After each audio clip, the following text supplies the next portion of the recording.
Hi everyone, my name is Ryan Kelly and I'm a researcher at the University of Melbourne. Today I'm going to be talking about some research on the ways that students use digital technologies to alleviate homesickness.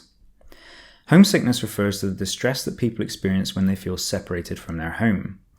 Research shows that 94% of students experience homesickness at least once, and that it can be a very distracting feeling. Those who feel strongly homesick can experience depressed mood, impaired concentration, and are much more likely to drop out of university. Homesickness has also become relevant due to the COVID-19 pandemic, which has left many students unable to return home on a regular basis. This means that much of the contact students have with their home is through things like video chat and social media. However, the role of these tools in dealing with homesickness is not well understood. In this study, we wanted to understand students' existing practices around the use of technology so that we could identify opportunities for new designs for people who are homesick.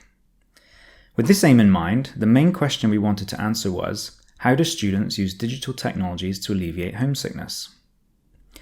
To explore this question, we recruited 50 students who were living in Melbourne, Australia.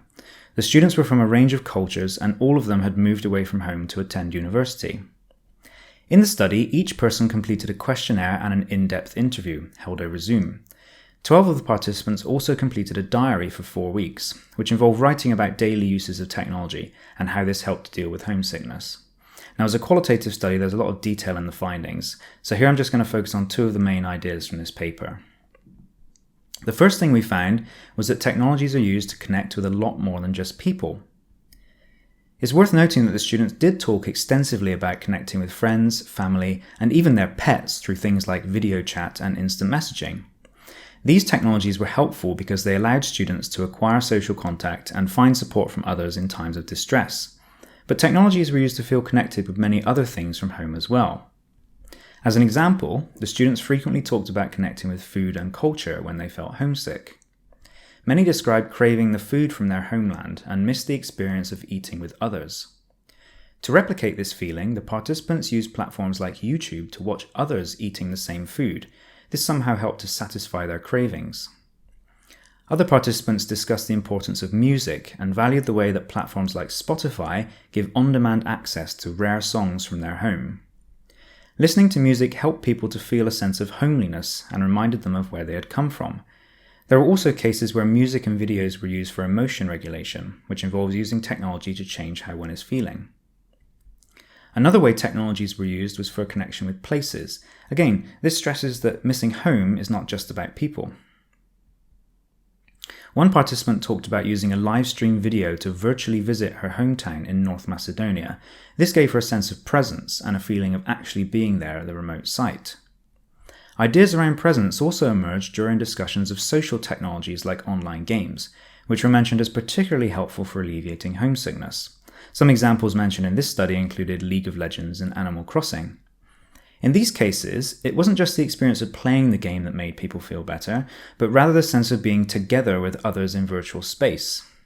The participants said that this created the same kind of vibe they experienced at home. It gave a sense of being connected to others, even though they were physically separated. The second main finding of this study was that technology sometimes made homesickness worse. The students discussed problems such as heightened emotional labor, frequent exposure to homesickness triggers, and the feeling that technologies sometimes increase the sense of distance from home. Based on these experiences, the students shared various ideas for new designs. One example was for a system that could create stronger co-presence with people and places. The participants used words like holograms or teleporting to describe what this would be like, hinting at the possible use of virtual reality to connect with home. They also wondered whether technology could allow them to experience food and culture, such as through stimulation of taste, touch, and smell. These ideas suggest that research on the production of digital flavors could be usefully applied to the problem of homesickness. Overall, this research suggests that students use a wide range of technologies to deal with homesickness, and that some of these may help to bridge the sense of psychological distance from home. A challenge for HCI researchers lies in designing technologies that provide a meaningful experience of connection without increasing the sense of being away. That's all from me. Thanks very much for your attention.